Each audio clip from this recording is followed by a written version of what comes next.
Hello बच्चों, let's read the question. So question is that choose the correct statement regarding the transition element. So first of all transition element क्या है? जो D block के elements उनको transition element कहते हैं। हालांकि सारे D block element transition element नहीं होते। जैसे जिंक की बात करें, कैडमियम की बात करें, मरकरी की बात करें, वो ट्रांजिशन एलिमेंट में नहीं आते। इसका बेसिक डेफिनेशन ये होता है कि किसी भी ऑक्सीडेशन स्टेट में या फिर ग्राउंड स्टेट में वैकेंट डी ऑर्बिटल होना चाहिए, यानी कि 1 से लेकर 9 तक होना चाहिए। अगर ऐसा कोई कंडीशन फुलफिल कर रहा है तो उसे हम ट्रांजिशन स्टेट कहते हैं।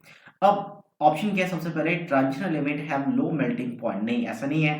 ट्रांजिशन एलिमेंट में मेनली कौन सा आता है? जैसे आपके पास Mn हो गए, जिंक तो नहीं आता, कॉपर हो गया, कॉपर की बात कर लेते हैं, या फिर आपका यहाँ पे Fe हो जाए। ये सारे क्या है, जो जितने भी डी ब्लॉक एलिमेंट्स वो ट्रांजिशन एलिमेंट है। और जैसे Mn की बात करें या फिर Mn की एटॉमिक नंबर कितना होता है? 25 होता है, जिसका इलेक्ट्रॉनिक कॉन्फ़िगरेशन हम कैसे लिखते हैं? आर्गन के बाद क्या लिखा जाता है यहाँ पे? बेसिकली 3d5n4s2 लिखा जाता है।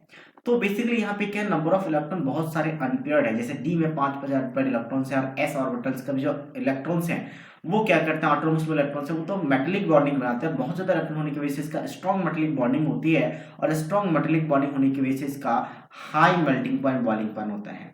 High melting point boiling point होती है। तो in general D block elements के melting point boiling point high होती है as compare to S block and P block element कह सकते हैं। सेम कॉपर के लिए भी है। कॉपर के लिए, Fe के लिए, सबके लिए ही चलेगा। Fe के लिए एटॉमिक नंबर 26 होता है, कॉपर के लिए 29 होता है।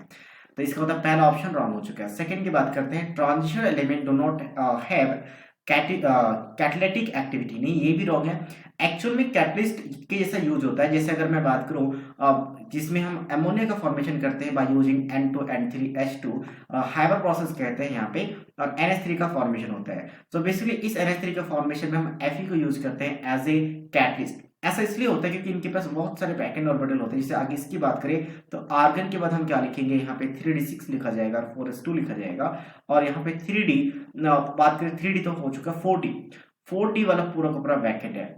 तो वैकेंट डी ऑर्बिटल होने की वजह से इनमें कैटालिटिक एक्टिविटी बहुत ज्यादा होता है। सिर्फ यहाँ पे Fe नहीं, जैसे प्लेटिनम, पीडी, पीटी और निकेल, ये सारे भी बहुत ज्यादा यूज होता है हाइड्रोजनेशंस में। जब एल्कीन में H2 का एडिशन करवाते हैं तो ये सारा एज ए कैटलिस्ट यूज होता है। तो बहुत ज्यादा कैटालिटिक प्रॉपर्टी होती है due to vacant d orbitals, और कह सकते हैं आपके पास डी ऑर्बिटल में इलेक्ट्रॉन होने की वजह से। तो ये वाला भी क्या आपके पास रॉन्ग है। Next, transition element exhibit variable oxidation state. Yes, exactly right. ऐसा इसलिए होता है क्योंकि s ऑर्बिटल के साथ साथ जो d ऑर्बिटल के इलेक्ट्रॉन है ये भी पार्टिसिपेट कर जाते हैं बॉन्डिंग में, क्योंकि इनकी एनर्जी का डिफरेंस बहुत कम होता है। इसकी वजह से इसके वेरिएबल ऑक्सीडेशन स्टेट होता है। जैसे अगर Mn की बात करें, सबसे ज्यादा नी का ऑक्सीडेशन स्टेट वेरी करता है। जैसे +2 है, +3 होता है, +4, +5, +6 और +7 तक जाता है। तो वेरिएबल ऑक्सीडेशन स्टेट को ये शो करता है। इसका मतलब ऑप्शन सी क्या है? सही है।